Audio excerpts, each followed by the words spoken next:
दोस्तों, दुनिया में सबसे बड़ी गरीबी पैसों की नहीं होती। सबसे बड़ी गरीबी होती है पहचान की। आज की कहानी एक ऐसे लड़के की है जिसे लोग पागल कहते थे, जिसे मंदिर के बाहर से धक्का देकर भगा दिया जाता था। लेकिन उसी लड़के से खुद भगवान ने सवाल पूछ लिया था, जो सवाल सालों से पंडितों, विद्वानों और साधुओं को उलझाए हुए था। उसे इस लड़के ने बिना किताब, बिना गुरु, सिर्फ श्रद्धा और समझ से सुलझा दिया। आइए जानते हैं, भगवान ने यह परीक्षा क्यों ली और वह लड़का कौन था। सुबह का वक्त था। शहर का सबसे पुराना शिव मंदिर। घंटी की आवाज, धूप की खुशबू और भीड़ में छुपा हुआ एक 13 साल का दुबला सा लड़का। नाम था मोहन। मोहन के पैरों में जूते नहीं थे, कपड़े फटे हुए थे और हाथ में एक टूटी हुई झाड़ू। वह मंदिर में पूजा करने नहीं, मंदिर साफ करने आता था। लोग उसे देखते और कहते, अरे वही पागल आ गया। क्योंकि मोहन अक्सर मंदिर की दीवारों पर अजीब अजीब आकृतियां बनाता रहता था। कभी शंख का आकार, कभी त्रिशूल की रेखाएं, कभी अजीब से अंक। लोगों को लगता यह लड़का ठीक नहीं है। मोहन पढ़ा लिखा नहीं था, लेकिन जब भी वह शिवलिंग के सामने बैठता, उसकी आंखें बंद हो जातीं और होंठ अपने आप हिलने लगते। उसे लगता था जैसे पत्थर नहीं, कोई जीवित शक्ति उससे बात कर रही हो। वह कहता था, भोलेनाथ, आप सब जानते हो, फिर लोग क्यों पूछते रहते हैं। एक दिन मंदिर में देश के सबसे बड़े विद्वान आए, पंडित सोमदेव शास्त्री। उन्होंने सभा में घोषणा की, आज मैं एक ऐसा प्रश्न रखूंगा जिसका उत्तर केवल सच्चा ज्ञानी ही दे सकता है। उन्होंने श्लोक सुनाया, समय, कर्म और आत्मा से जुड़ा एक अत्यंत गूढ़ प्रश्न। सब चुप। बड़े बड़े पंडित पसीना पोंछने लगे।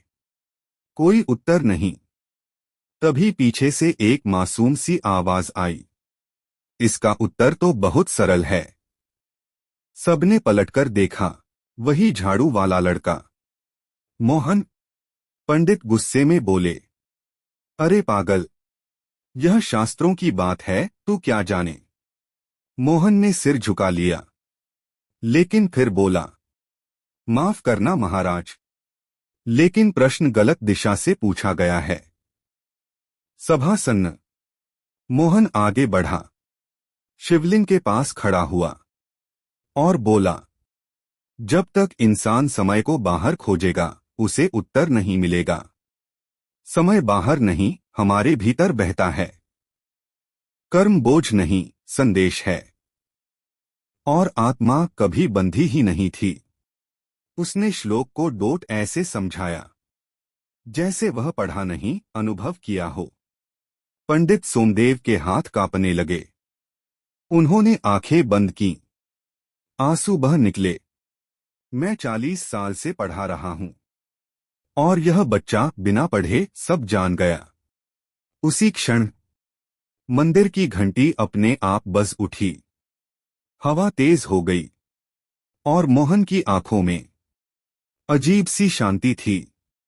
पंडित सोमदेव मोहन के सामने झुक गए। आज मुझे समझ आया, भगवान किताबों में नहीं, कचरे में भी मिल सकते हैं। उन्होंने घोषणा की, आज से यह बच्चा मेरा शिष्य नहीं, मेरा गुरु है। मोहन ने झाड़ू रख दी, लेकिन घमंड नहीं उठाया। वह बोला, मुझे मंदिर मत दीजिए, बस सीखने दीजिए। दोस्तों, भगवान ने उस दिन यह नहीं दिखाया कि कौन ज्ञानी है। उन्होंने यह दिखाया कि ज्ञान किसे मिलता है।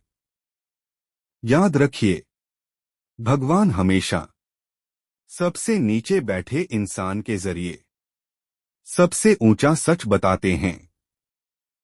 अगर आपके आसपास भी कोई मोहन है, तो उसे पागल मत कहिए।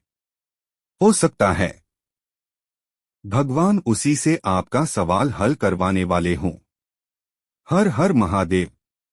यदि कहानी पसंद आया हो तो वीडियो को लाइक और चैनल को सब्सक्राइब जरूर करें।